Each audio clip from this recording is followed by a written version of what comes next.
Welcome back to the You Can Too podcast. On today's episode, we have Clint Murphy on the show. Clint is a CFO of a real estate development company, a real estate investor himself, a writer, an author, a podcaster. He's all of the things, and I'm so excited to have you on the show, Clint. For those who may not know who you are, can you give us a brief overview? Yeah, thanks, James. You did a great job there. That was a good summary. By day, I am the CFO for a real estate development company. At night, I've been building a personal brand to allow me to pivot to a different career later. So we can talk a bit about that throughout the show. And the idea is that eventually what I want to do full time is coach, write, podcast, public speaking, consulting, real estate investing, and private equity investing. So those are 6 avenues. And I knew for all 6, I needed to build a brand. So I started working on that a year ago, and it's been going well beyond any expectations I ever had. And it's exciting. It's something that also I leave out that I have 2 boys, 11 and 14. And so doing that, you appreciate as a younger guy yourself, with this generation, it gives me a little more, I'll call it street cred as their father. And so that's a fun experience. And so showing them as well, you can talk to your kids about doing something, but unless you demonstrate it, it has less impact. So by talking to my boys about setting goals, knowing what you want, understanding what it takes, doing the work, they're able to see in real time, hey, dad is doing the work. Mom's now retired. She's left her job. She's helping dad. This is becoming something greater than it was a year ago. We see a future in what mom and dad are doing. So that was a long answer to who I am and what I do, but a lot of that has already started. So I write every day. I read a book a week and have a podcast, The Pursuit of Learning, which is being rebranded. You can see it's going to be The Growth Guide. So that starts in February with a brand new website launch rebrand. And then we will be launching in February as well, the Growth Guide newsletter. So everything that I do in my writing is about growth. I try to help people be better, achieve more, and become financially free. So what that means is I talk about self-development. I talk about productivity and goals and achievement, success. And then I also talk about financial literacy. Those are 3 areas where I've spent a lot of my life. So they tend to be, I like to learn from people who have lived experience. So I like to teach what I've lived. Mm-hmm. Back to you. Yeah, no, I love that you said that. And it really is important. It kind of comes down to, even in the coaching space as well. Alex Hormozi talks a lot about this. You cannot speak about something if you haven't done it yourself, right? Or at least you should. At least you should. I agree. And especially as you are probably the best role model your kids can have because you're doing the things exactly. And I know that your plan for the future is for that financial independence and to, go to Paris for 6 months and go to all these places and really do whatever you want once your kids go to college. I'm curious what your process looks like. I mean, you're doing so much right now, but what is your vision for being able to create that? And also, how can my audience not only start their journey, but also kind of create that for themselves? And that right there is the key, is you can start. And so what you're doing, James, how old are you now? I'm 19. You're 19 and you have a YouTube channel. You have an Instagram feed. You're growing a brand. You're growing a business and you're learning as you go. Too many people wait for the stars to align, everything to be perfect, things to line up. They need a plan. They need this, they need that, and they don't start. So number 1 is just start. When I started a year ago, I mean, we're a little over a year now, so let's say a year and a half. I started taking Twitter seriously in August of last year. And I had about 1,000 followers. I took a course. I joined a community. I took another course, crossed New Year's with 10,000. So 1 year ago, 10,000 followers, took more courses, started writing more consistently, started writing long form content. 1 year later, we're crossing 200,000. So that growth. To some people, it will feel overnight, but it was writing every single day for 1.5 years. For a while there, it was writing a thread a day for 70 something days. And so once you start, be consistent. So what does it look like for me? I started this journey April 2021 with probably, at the time I had a 6-year plan. Now that plan is quicker. How quick? Not fully willing to throw out into the world, but reasonably quicker. And what does it look like? So it looks like launching on additional social channels. 2 have started already and will start to ramp up. That's Instagram and LinkedIn.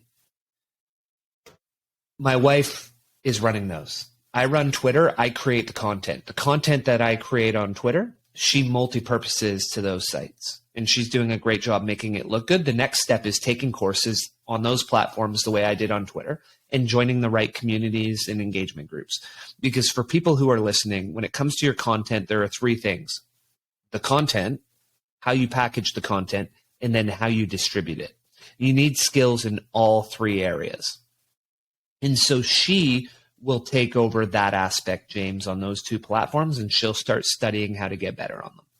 And she'll join up with the right people and the right networks. And some of that helps that what you'll appreciate is you start on Instagram and then you say, okay, I've gotten to a certain size here. Now I can reach out to people on Twitter and I can say, hey, Twitter person, if you want to come to Instagram, we can support each other back and forth. And so I'm able to do a fair amount of that. So we'll grow that.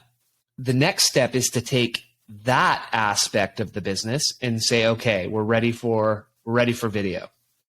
And so she'll need to learn video editing, production, she'll outsource some of it, etc.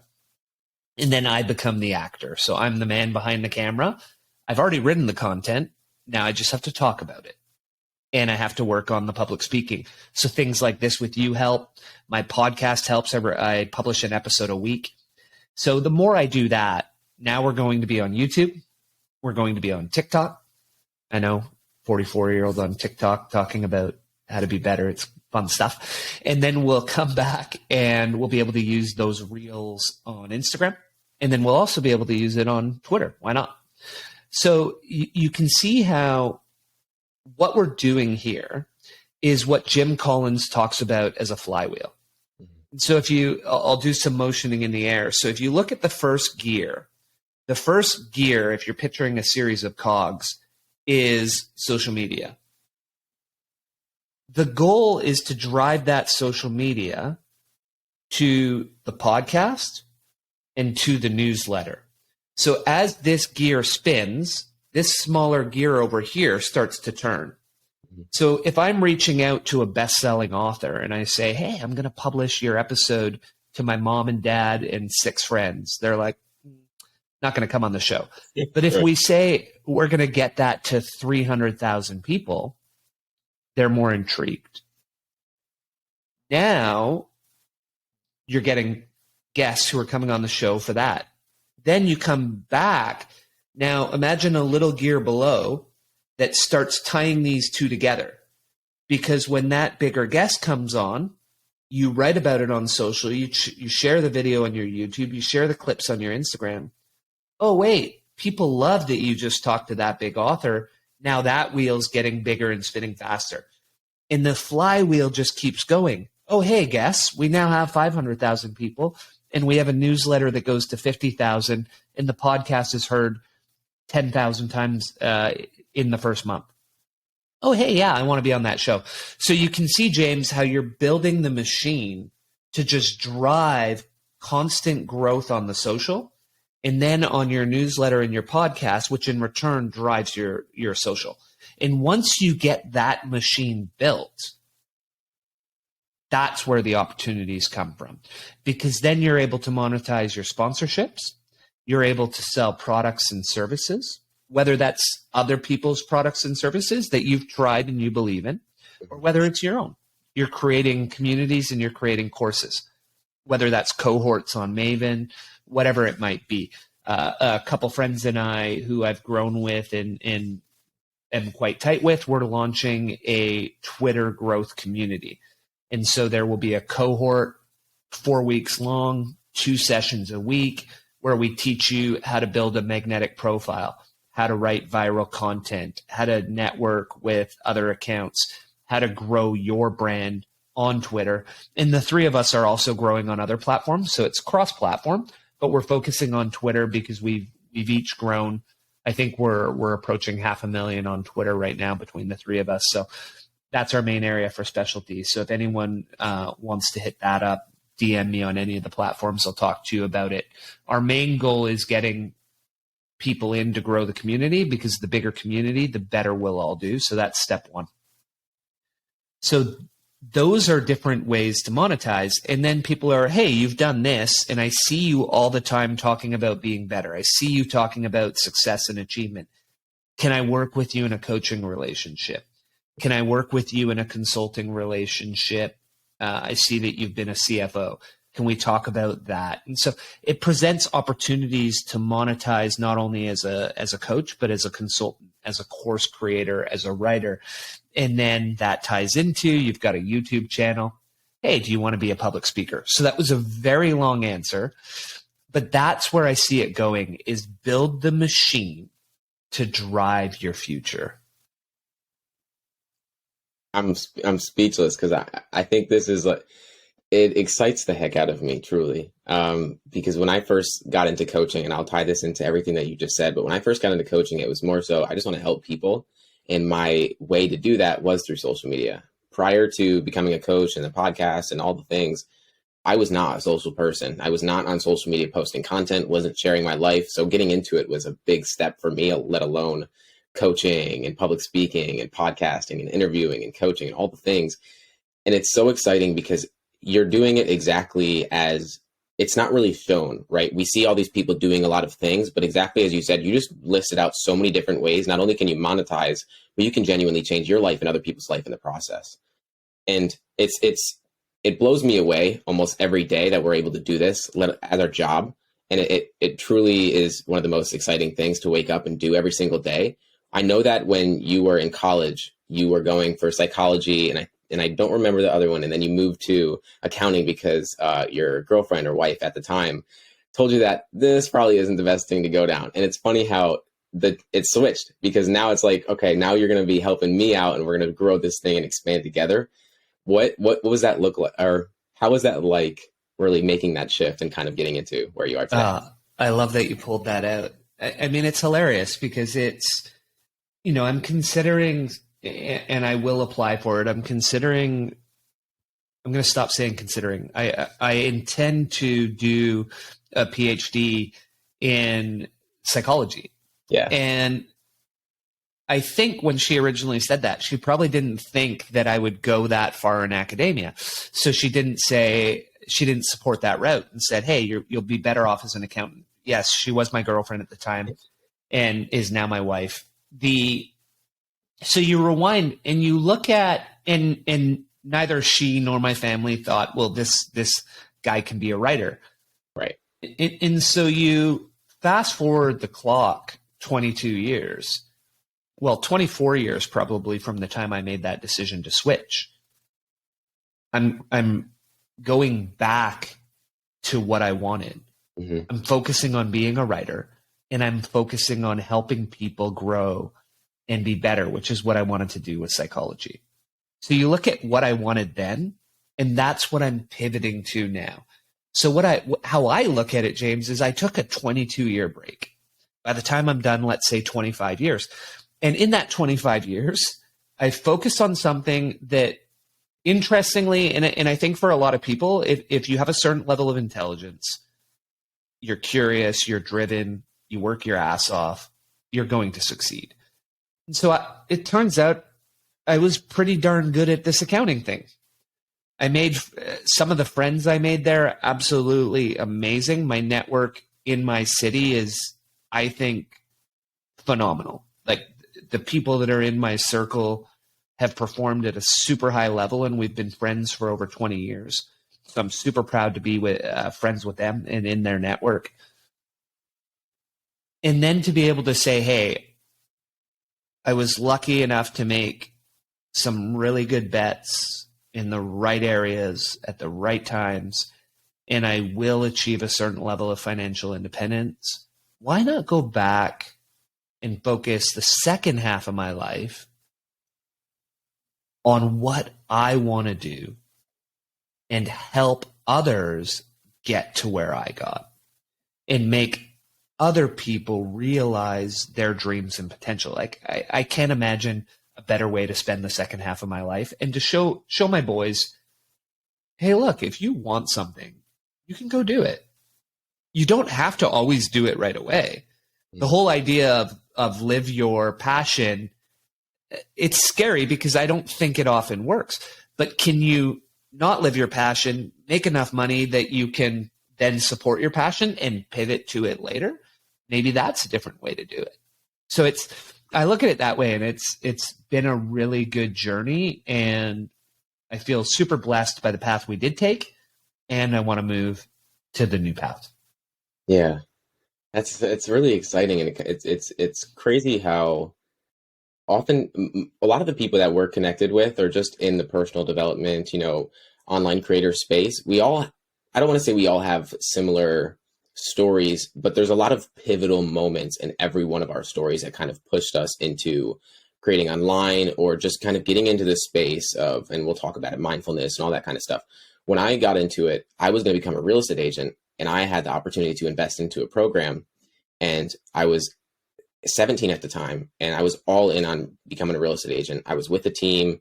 I took the entire course, spent months just in my bed taking all the tests so that when I was 18, I could take the test and I could become one. A couple of weeks before, decided I don't want to do this. And it kind of had that pivotal moment for me when I realized it was like, I'm going to live my life doing something I don't feel really inside of me that lights me up. And then I jumped into coaching. And it's crazy how you're at this point now where you're realizing that this next real couple years of your life are going to be all in on what truly lights you up inside. I'm curious when that moment really shifted for you, that you figured out that writing, because I know that you're doing stuff with your sister. I know that you're doing stuff on Twitter. You have a lot of writing in general. What intrigued you to get into writing to begin with? Because you're prolific. Yeah, that's a good question. If I fire back, and it's always, a lot of times these pivotal moments can be when we have the dark days. Yeah. When we hit rock bottom. And there was a situation at work about a decade ago now where there was a mutual decision, time to go, not room for growth. And so we agreed on a timeline. And I had met with an industrial psychologist to assess my future at that company and got the results. And then we had the conversation on what the path, if any, was. And I said, well, no, the path was, hey, we don't have a room for growth, but you can keep doing what you're doing, or you can make a decision to move on. And I said, I'll bet on myself and I'll move on. But the benefit was they did recommend about 10 books for me to read. Mm-hmm. And on those list of 10, cognitive behavioral therapy, which paved the path to Stoicism. For those who don't know, the founders of CBT based it on Stoic concepts. So love that, have always been a huge fan. Books on mindfulness and Buddhism. And so I just started to read these, and I moved from, I had a very active mind, James, that controlled a lot of how I thought and a lot of how I lived my life. And I moved from my mind controlling me to me controlling my mind. And that was probably the biggest pivot and change in my life. And in there, I realized, wait a second, I have an idea for a financial or for a fantasy series. I'd probably read over 500 fantasy books by that point in my life. I've got an idea for my own. And so I reached out to my sister and said, here's my idea. Do you want to write this with me? And she said, yes. And so we started writing together as a team. So I would have an idea. I'd do a rough draft of a chapter. I'd fire it to her. She would make it 10x better. And slowly over time, we just kept going. And then when COVID hit, we wrote more in that first 9 months of COVID than we had in the 6 years before, because we had time and she was bored, and we just started cranking it out. And so we finished that a year and a bit ago, maybe 2 years ago. And we've been slow at finding an agent and pursuing it. You know, we're both a little older. Kids are older. Her kids are now, one of them's graduating. One of them's in grade 10, and she's a teacher, and had some issues she was dealing with. And so you run out of time a little. And we're getting back to it and getting back to, hey, we should start writing book 2. It's probably going to be 5 books. But it was, you know, it was that pivotal moment with that job that led to reading those books, that led to taking control of my mind, which led to the writing, led to the rethinking my future. Mm-hmm. And then you fast forward 5 years ago, having a conversation at my current job about what the future was, and was there an opportunity to take that next step into ownership and sit at the table. And that wasn't necessarily there. Now, that doesn't mean I'm not in a great spot as a CFO. I'm very well paid, very happy from a compensation perspective, and do extremely well from that respect, and have great opportunities. It also made me realize, though, did I want to be an owner because that's what I want for my life? Mm-hmm. Or did I want that because I'm a competitive person who wants to win, and that's what winning looked like in the path I was on? And the realization was it was pure ego. What I truly want, what my true purpose and mission is to help as many humans as I can grow. Personally, professionally, financially. Like, that's the answer. And that's why the growth guide is the newsletter, is going to be the podcast, because I want to help guide as many people on their growth as I can. And so that realization came 5 years ago. Sat on the sidelines with it for a few years because I was pretty busy. Kids, sports, activities, friends, networks, go down the list. Yeah. And then COVID came. Shelter in place, all sports canceled, overactive mind. I can't. I'm the same way. That's why. Yeah, and you can't see it, but I know you've probably seen it on my Instagram or on my Twitter. My office is a separate building in the backyard. So where I'm talking to you, I'm in my own building. You know, the family's over on the other side there. And so through COVID, like, I would be alone here for 12, 13 hours a day. Yeah. So all of a sudden I said, well, why we started this conversation, why am I waiting until I retire to start any of this? Why don't I start now? And so I just read a few books on how to do interviews, launched a podcast, jumped on social media. And that's how it all started. Was none of this would have begun. Like, you wouldn't even know who I am. You wouldn't see me on Twitter. You wouldn't see me on Insta. You wouldn't hear my podcast. Mm-hmm. None of that would be there if COVID hadn't hit and put a big monkey wrench on our lives. And so, yeah, there's been a lot of downs to it. There's been a lot of challenges. And I'm super grateful for what it inspired me to do and what I can give back to the world because of it.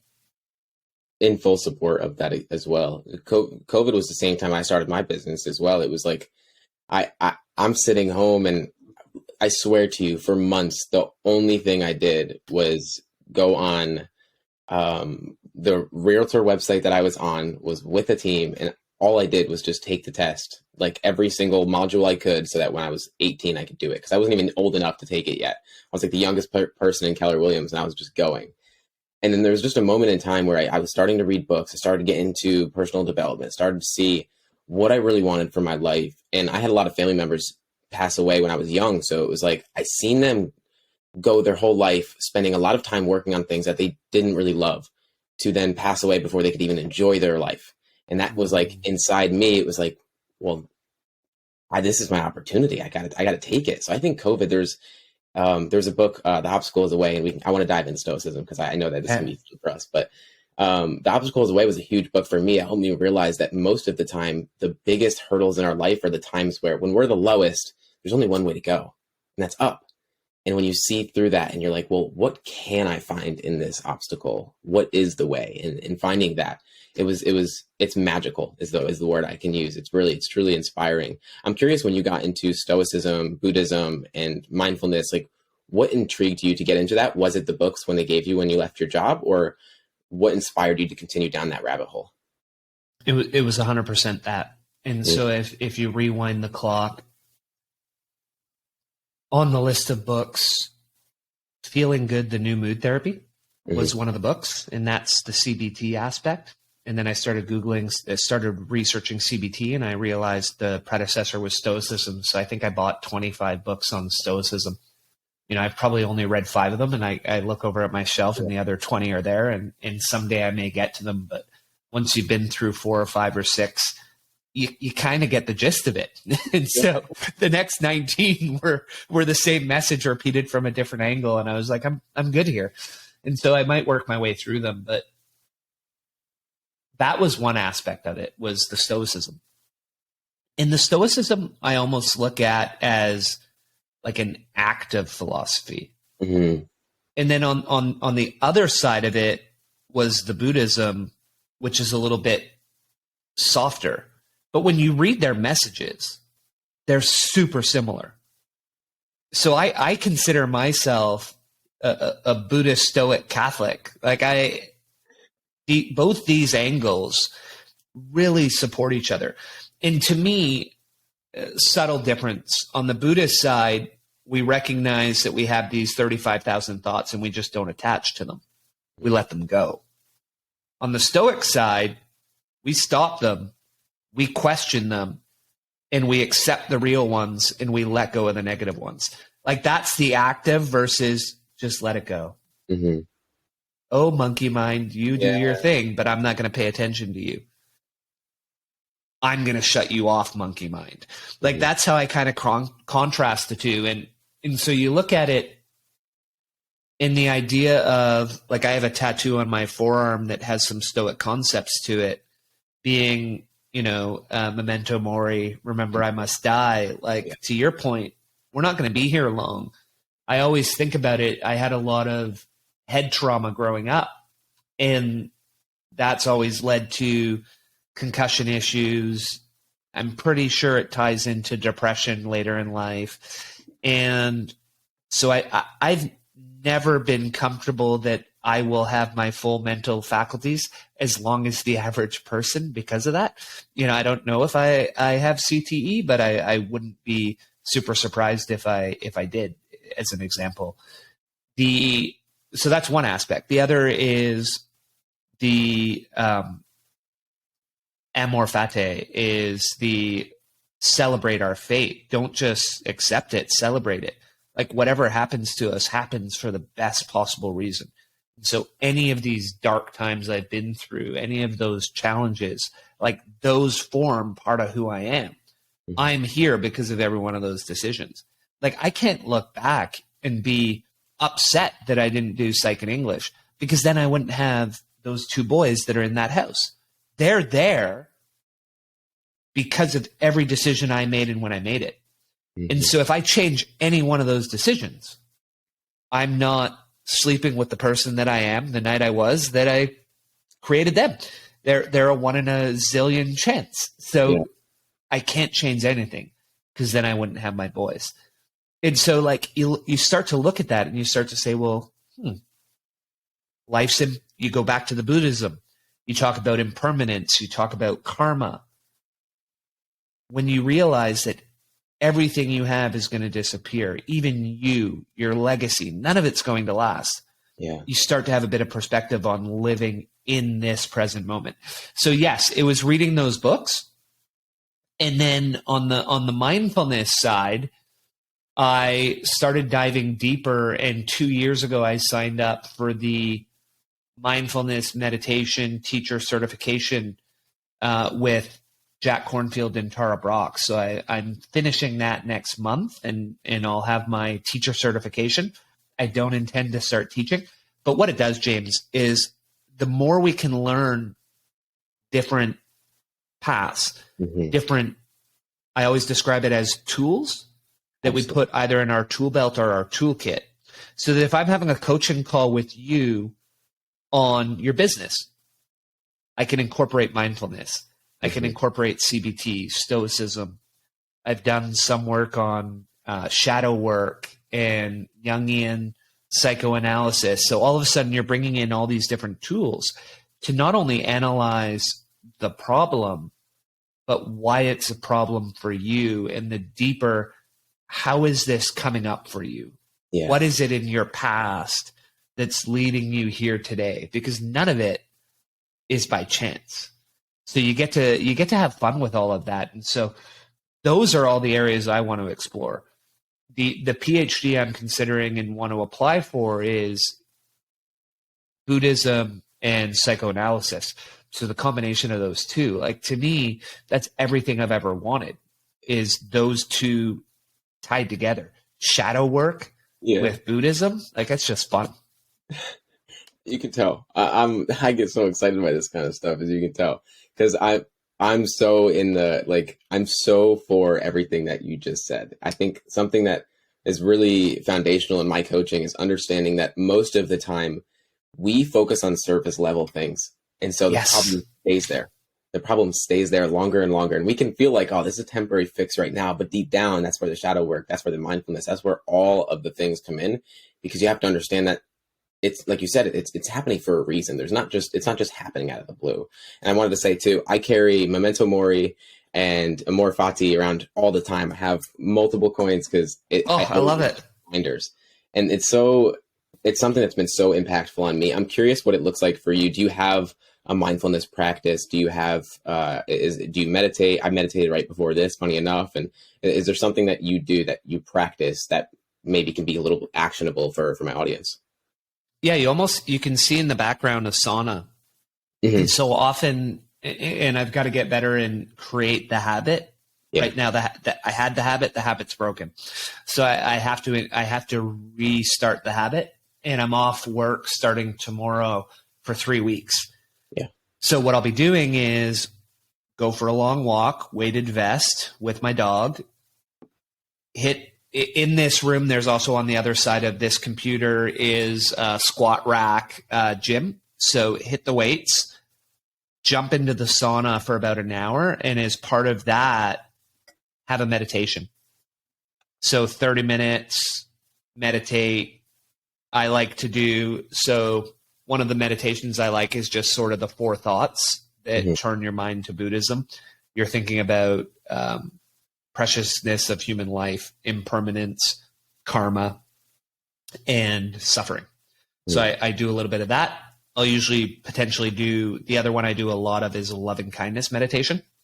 And then the last one is, it's not the meditation I've been learning in the program I'm learning, but it's closer to transcendental meditation, where I have a mantra that I repeat over and over. And the other thing I do that's not quite tied into the meditation that I'm learning and being certified in is, I do work with my breath while I'm doing it. Yeah. So instead of just having a natural breath, what I do is I do box breathing for the whole meditation. Mm-hmm. So because that just really calms the parasympathetic, sympathetic nervous systems. And so what I do is so the mantra that I have is Om Mani Padme Hum. So it's about 4 to 5 seconds. Yeah. And so I'll chant that. Deep breath in. Chant it. Deep breath out. And so I'm getting about a 4 to 5 second cycle. So it takes about 20 seconds per breath. So you're breathing 3 times per minute. And so I'll do that for the 20, 30 minutes. And like, the level of calm you have coming out of it versus going into it is just astronomical. So I have to get that going again tomorrow. Yeah. Often I'll also do that in my bathroom. I have a steam room, or like a steam shower. So I'll do it in the steam shower. I like to, like, part of what you're capturing is, I like to habit stack all these things. So like, walking the dog is one thing, but if I throw my 30-pound weighted vest on and walk her for 90 minutes, while listening to an educational podcast, like I'm tripling down. Dog is super happy. I'm out in nature getting sunshine. I've got the weighted vest on, so my quads have never been stronger. And I'm listening to like a Tim Ferriss podcast or a real estate podcast. So I'm like quadruple stacking that. You know, you jump in the sauna and get your meditation on, so you're getting the sweat. And when you do it, walk, workout, sauna, Yeah. your heart rate's already $110, $120 when you jump in the sauna. So you're already starting from an elevated heart rate, and you just hold it there, and you're sweating within minutes. So you sweat for an hour. And it's just like that boom, boom, boom. Yeah. My ideal day, I've done all three of those before I start the day. And then it's like a deep 4-hour block. Now, while I'm doing a job, that's a little harder to do unless I'm up at 4:30 in the morning. I see 5 a.m. club on your shelf. Unless I'm up at the crack of 5, because it's like then 6:30 I'm done the walk, workout. Like I'm not out of the house till 8. That's a little less practical. But when I'm living my life, that's the morning. I love it. I love that so much. I'm the same exact way. If I'm on a walk, I'm listening to an audiobook, I'm listening to a podcast. And I find walking as a natural meditation in some capacity. Because 100%. If you've ever seen my stories on Instagram, I probably post at least a few times a week on a walk. It's like, it's the thing I say so frequently because it's had such a massive impact on me. Prior to meditation, that was my meditation because I have had an overactive mind as well. Sleeping's been something that was really tough for me growing up. Now, luckily, I'm getting 7 hours, 9 hours of sleep at night. I really, really prioritize it. And growing up, it was something that like I just couldn't slow my mind down, just wouldn't work. And I'm in upstate New York, so it'd be 2 a.m. and I'm in my bed just wrestling, trying to go to bed. It's not happening, and I'm not going to sit here for another hour, so let's go on a walk. And I would literally go on a walk. It'd be snowing outside, 2, 3 a.m. in the morning, and I'd walk to my school, walk around the track a few times, and I'd go home and I'd be fine. And it's crazy how things disappear like that.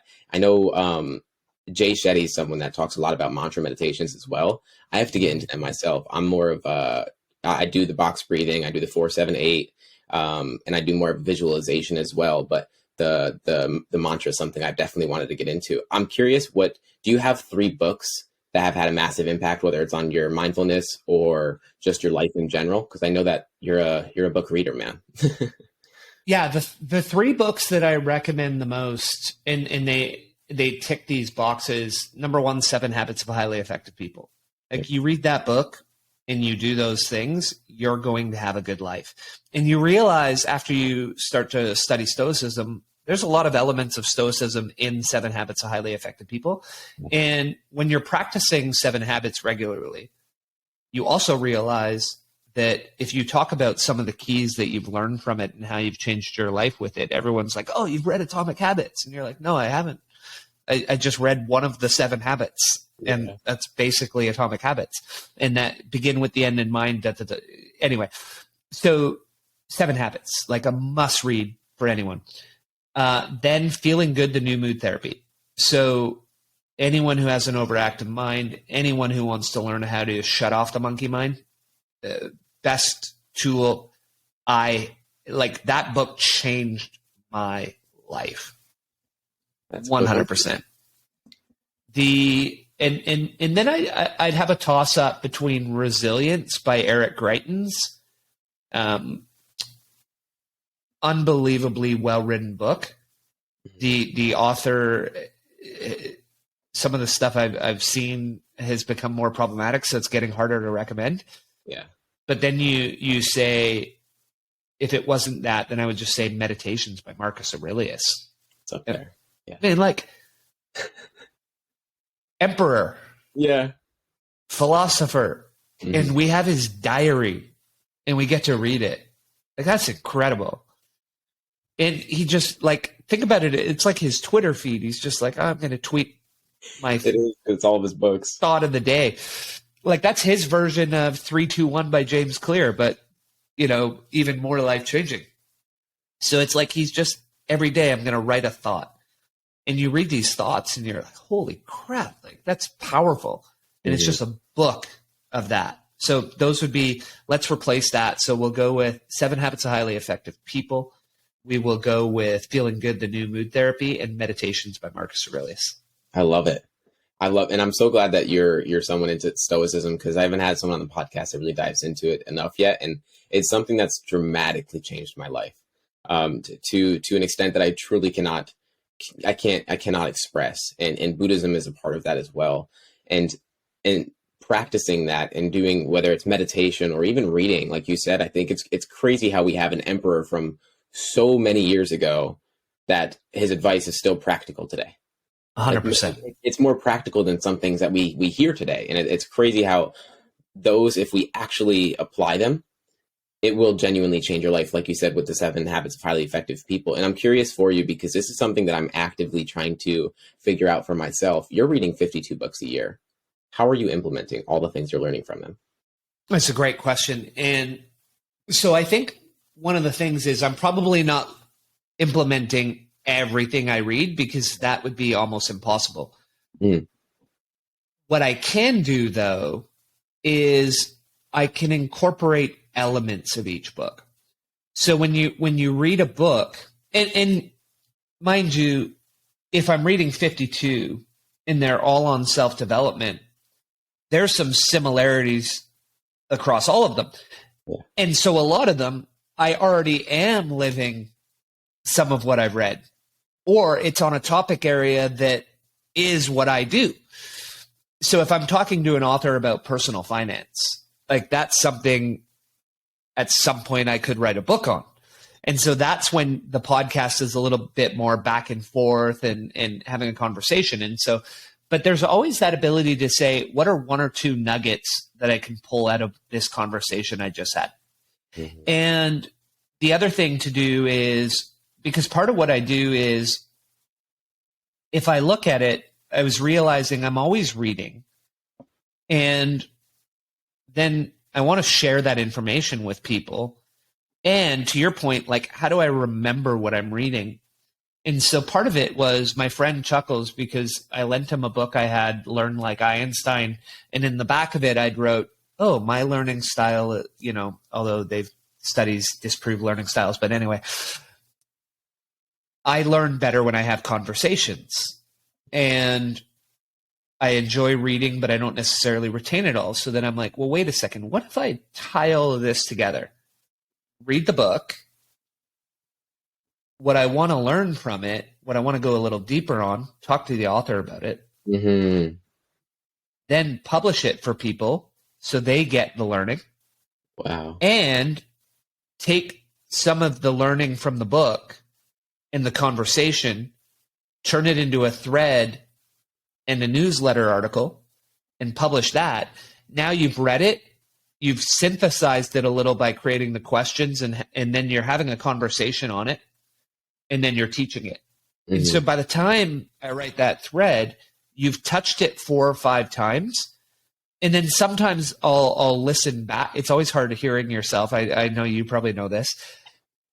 You'll listen back to the episode and you'll be like, oh, damn. Because it's a little bit harder when you're having the conversation to cement what they're saying.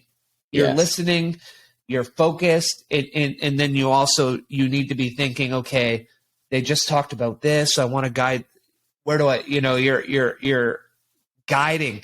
Yeah. And so you can sit and listen back, and it gets even deeper.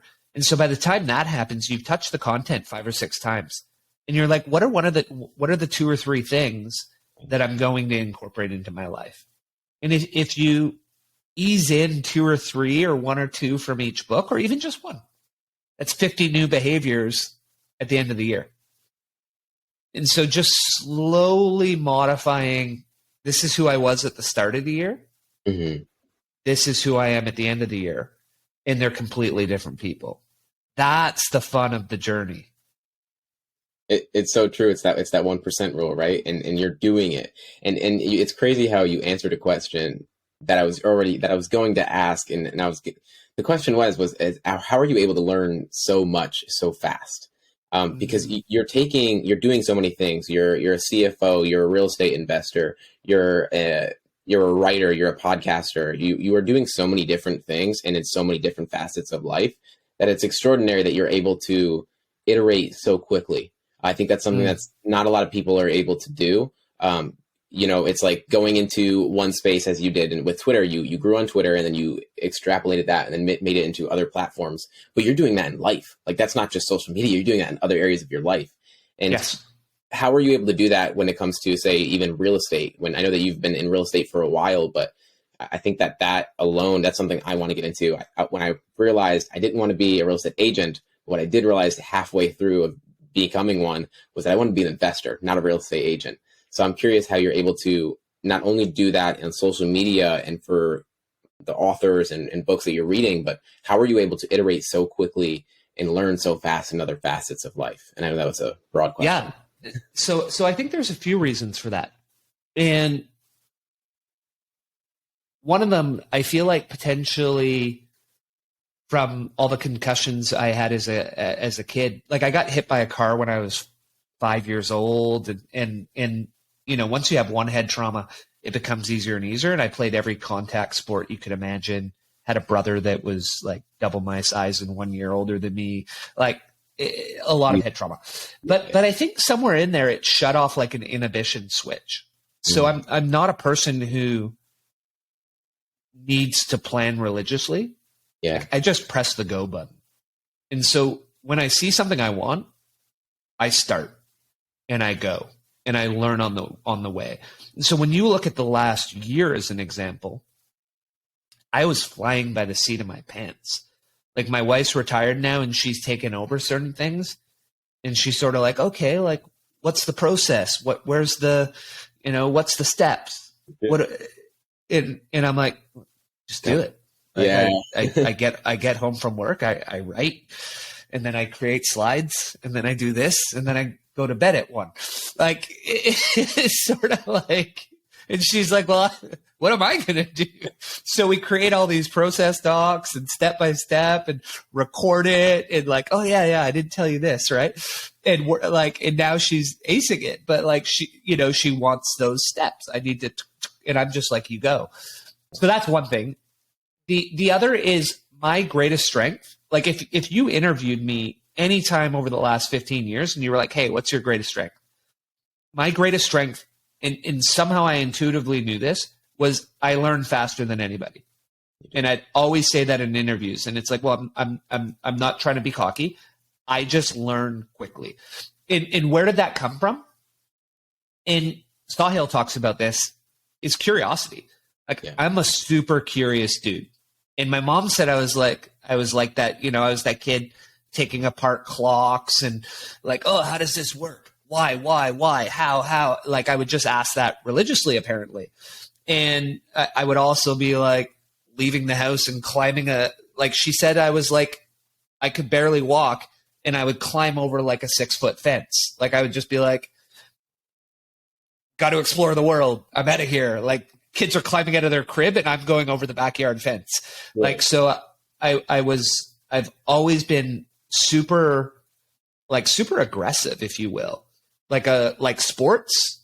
Mm-hmm. Like, I'm 5'9" and I probably weighed like $150 growing up. But like, if I went in the corner in a hockey game, somehow my dad said, like, you always came out with the puck, no matter how big the other guy was. Like, you were ferocious. So I've always, like, I didn't have money growing up. So there was no wealth. Yeah. But the one thing my mom gave me was sports and reading. So that's like, we'll figure out how to get you in sports, and we will always buy books and or take you to the library. So like, the way I read now, I've been doing that since I was, 10 or 11. I probably for most of my life read 30 books a year. And so like, we're crossing about 1,000 soon. And so like, that's always been there.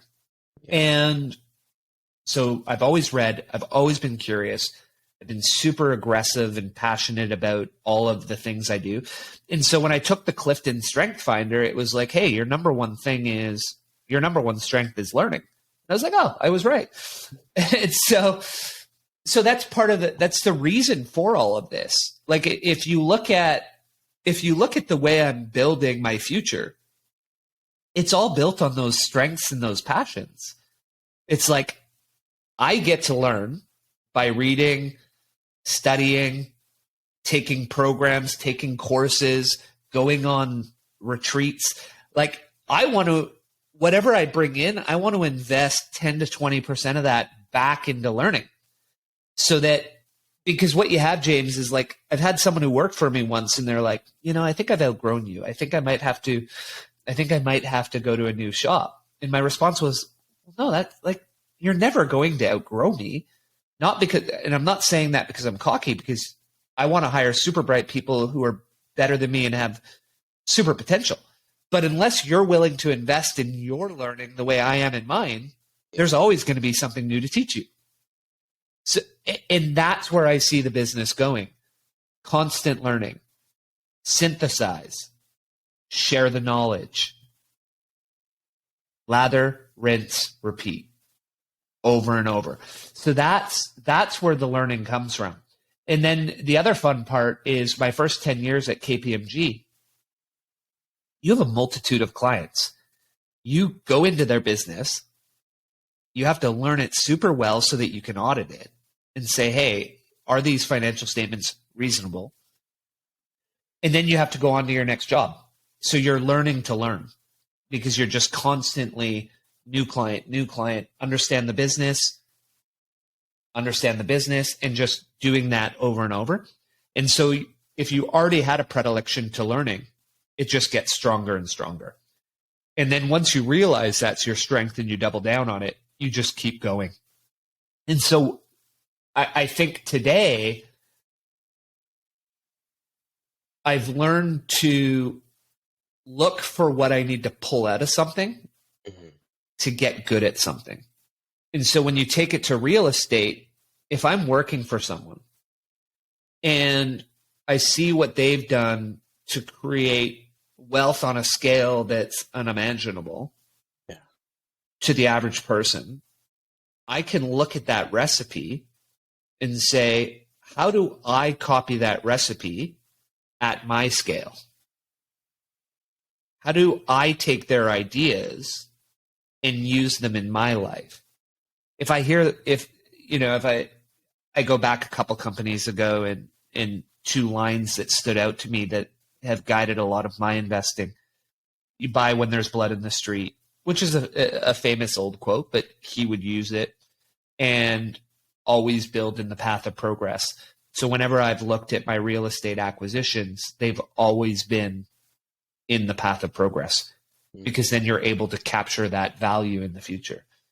So how do you take those things that you're seeing and say, okay, I don't have the capital to do that, but I have the capital to do this. And so I can build at my scale what you've built at yours. I don't have the distribution network of some of the people on Twitter, but I can see how they write. I can see how they can engage, and I can build that on a smaller scale. And eventually I will be at that scale and be able to operate that way because I see how they do it, and I'm going to learn from the best. So on any of these platforms, if I see someone like Dickie Bush say, hey, I've got like one-on-one coaching for $5,000, it'd be like, that's a no-brainer. Like, you're one of the best people on this platform. Why wouldn't I invest in that? So look at here's the key. Know what you want. Step one, understand what it takes. When you're doing the understand what it takes, look for people who have done what you want to do. Most of them are building in public, or there's a biography about them, or there's a Wikipedia page. Understand how they did it. Don't understand what they're doing now. I call that a then now trap. So people are like, this is what Bill Gates does, so I'll do it. It's like, Bill Gates is the sixth richest man in the world.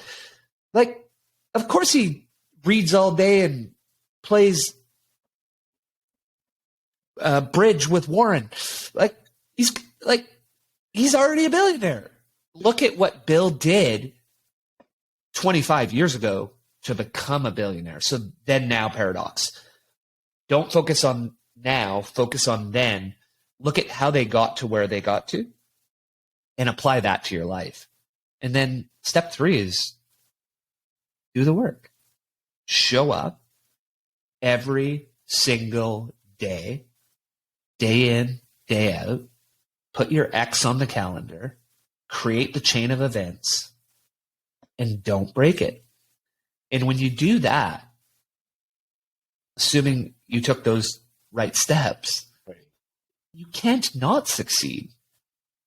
In James, I've seen this, like, I first learned this when I was like an out of shape, chunky couch potato who couldn't run like a kilometer. And I used this to do an Ironman. Yeah, man. Then 4 years later, when I kind of got a little out of shape again, to run every day for 1.5 years and do an ultra marathon, to build a social media following, to write a book, to become a CFO, to build a real estate portfolio. Like when you do something once, like it's like, okay, like sure, like we could get lucky. Like eventually it's like, okay, this works. Like this, it's super simple. It's just 3 steps, and each step requires a lot of work in the step, but that's all you have to do. And you can achieve anything you want in life within reason. So listeners, I know I'm not going to the moon. Well, I mean, I guess I could, because now you can just pay to do it, and someday I could have enough money. But yes, I'm not going to be an Apollo astronaut. I get it. But within reason, you can do anything you want, James. I'm so grateful that you just explained that, because that is so. I was on a podcast earlier today, and the last question of the podcast was, what superpower would you have? And I said, to learn something faster than anybody else. And when I thought, and then getting on this podcast, all about learning, and it's like, it's everything. And I think that a lot of people focus on where they want to go so much that they don't enjoy the process of learning to do the thing. And getting on a podcast, learning about the person, and then looking at the questions that I have to ask and diving into doing that, and then realizing that I'm going to do this every single week. The process of doing that every single week is what's fun, because it's like, I can take something from this person. I can take something from this person. Yeah. Have you ever read the book Steal It Like an Artist by Austin Kleon? Not yet. No. You should. Because it's exactly what you're talking about. You would read it in 10 minutes. It's like 200 pages. It's tiny, but it's really exactly what you said there. And I'm really glad that you said the statement of focus on where they are, how they got to where they are, by looking at where they started, not where they are. Because you can't take anything from someone that's so insurmountably away from where you are that there's nothing applicable to actually do in your actual position. And that alone is so important. I think people need to take something from that, whether this is in content creation or entrepreneurship or just growing in some kind of corporate ladder, whatever that looks like. You're able to take something from other people if you look through that lens.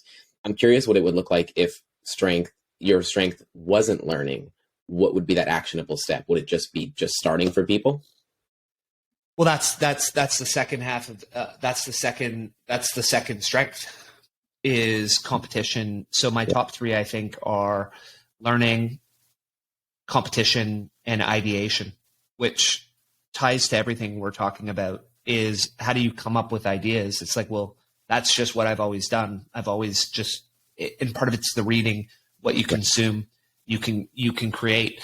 But it would just be starting, and it would be not afraid to press the go button, just go. And then I think it's interesting, because my wife has always said it's both my superpower and my weakness is my consistency. So and what she means by that is I am either religiously consistent or I don't do it at all. And so I know that about myself is I don't, and I think it's part of, I tie it to my ADHD is like, I don't have a moderator switch. I can't dim the lights or turn them up. I can turn the lights on or I can turn them off. And it's one of the reasons I quit drinking, James, was, a lot of people are like, well, why don't you just have a couple beers a week? It's like, well, that works for you. I like, once I have one, I'm like, well, the game's on. Let's do this. Right. Like, so, not to say I had a drinking problem, but it was enough to realize, hey, why don't I just stop altogether? Then people are like, well, how do you do that? And I'm like, I don't know. You just stop. Just turn the light off. Yeah, you just turn the light off. Like, same way you. So it's like a weird wiring. But what we have to look for is when we have neurotypical or we're atypical, and we have cognitive differences from the average person. Don't look at that cognitive difference as something that will hold you back in life. Look at the flip side and say, if you've seen the Queen's Gambit, there's two sides to a coin. So sure, there are issues with my ADHD, but what are the benefits? I can stop anything on a dime. I can start anything on a dime. I can be relentlessly consistent. I have more energy than 99% of people. Sure, there's some downsides to all of that, but I'm going to focus on those strengths, and I'm going to use them to live the life I want. Now, I may get distracted by my dog when she comes in the backyard, and you see me turn sideways to watch her play in the snow, but that's fine. I'll have my 5-second distraction, and then I'll come back and I'll be zoomed in on what we're doing. So the strength there is the competition, getting started, and not stopping till the job is done. That can sometimes lead to burnout, James. And so, having people around you who are monitoring your health and are saying, hey, I think you should take the weekend off. Yeah. Let's go for a walk. Let's just, go out for dinner. Let's take a rest. So surround yourself with good people. Yeah, I really, really like that. And I think we're a lot in the same way. I need to take that Clifton Strengths test. I talked to a buddy about that recently. Because I'm all the way in too. Like there's not an in between. I'm either so consistent where I'm showing up every single day, or you're not going to see me for a few days. And I talk about this. I made a podcast, a solo episode about this a little while ago. I know you're going to resonate with this. Is a lot of people talk about balance, and I don't think there's such thing as a balance. I think there's more so obsession. And when you're able to turn that light off and actually take the time off, that's where when you actually you're all in, and there's no hesitation behind it. There's no questioning it. It's I'm all in on here. And then when I turn the light off, and I'm all in on the family, right? You have 2 kids. That's how you're able to do it. Yeah. And that ability to turn the light off, turn the light on, and it really resonates in all aspects of life. When it comes to, say, you're trying to wake up early in the morning and people say, well, how do I not hit the snooze? How do I wake up earlier? And well, it's like, you do it. You literally just do it. You have to make the decision. And this is something that Ryan Holiday talks a lot about. You have to make the decision to do it. And then you just act. Because in your brain, it's like it has to register in your brain. It's like, okay, I'm going to do this. For a little bit, there was a period of time where it was like, I'm hitting the snooze for hours. It was like, I'm just not waking up. And one day I decided, it was like, well, okay, I'm going to decide to wake up tomorrow. And then as soon as I woke up, I was like, oh, got to get up. I decided to do it. And it truly is a decision. And that's in every aspect of your life. And you just have to keep going and going and going. And it's shown really, really well in your, I guess, personal brand. You can see in all the 6 areas of your life that you're trying to grow in. I think that's why you have 8 rental properties and you have a 9th on the way, and you have a book with your sister, and you have the podcast coming out every single week. It's like you're doing so many things because you've simply committed to doing it. And I think that acceptance in it comes down to the stoicism and being able to do that. And I commend you so much for being able to do all the things that you do. You're a true inspiration for me. And I want to end this podcast off with a question that I ask everybody. Okay. And this podcast is the You Can Too podcast, because I think our beliefs drive our behavior, and that creates our results, goes right back into our identity. And I want to know, what belief are you currently unlearning? Wow. What belief am I currently unlearning? I think, even I've been thinking about this one more and more lately, and it ties to, Twitch boss committing suicide a week ago, is even when things are shining bright, we don't always see inside someone, Right.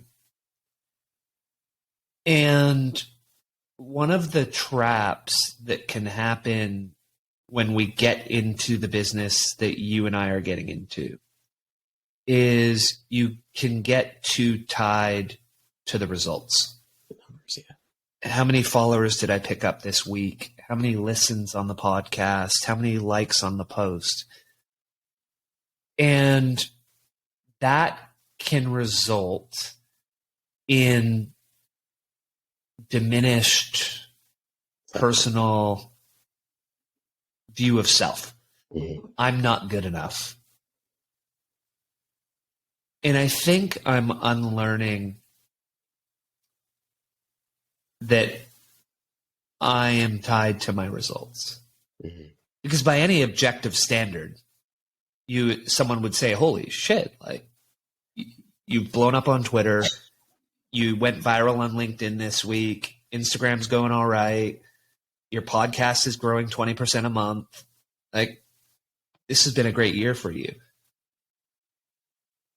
And I need to be able to say that to myself. Because one of the challenges with being the type of person that always drives and always pushes is a lot of times that comes from never thinking that you're good enough or that you've achieved anything. So how do I learn or unlearn that aspect of myself so that they can be content in what I've done? Mm-hmm. And that is going to be a lifelong battle, because part of that's what drives the fuel. Absolutely.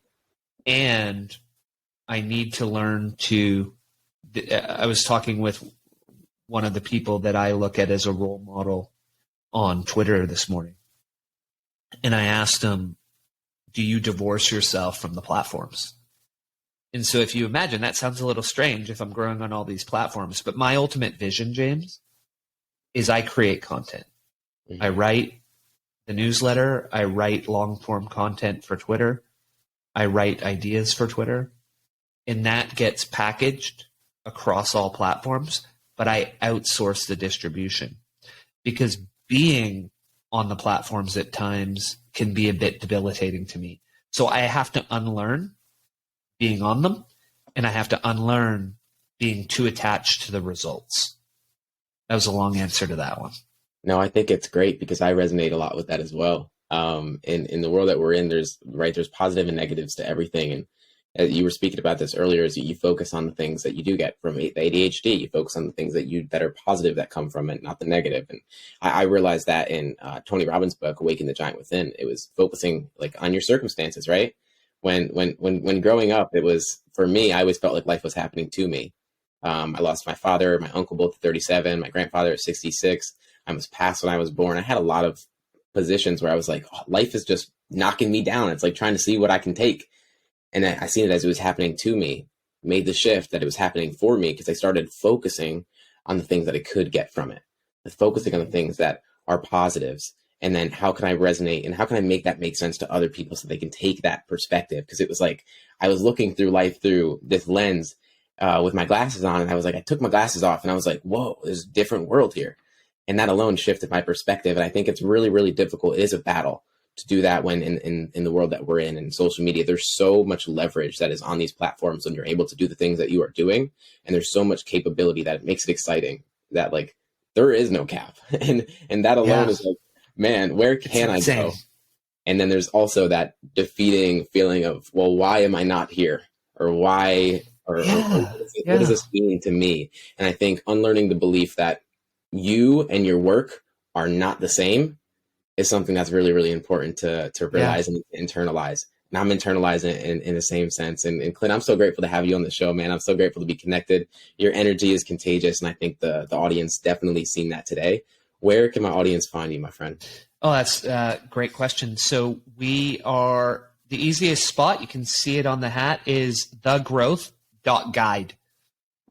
So that's the URL, thegrowth.guide.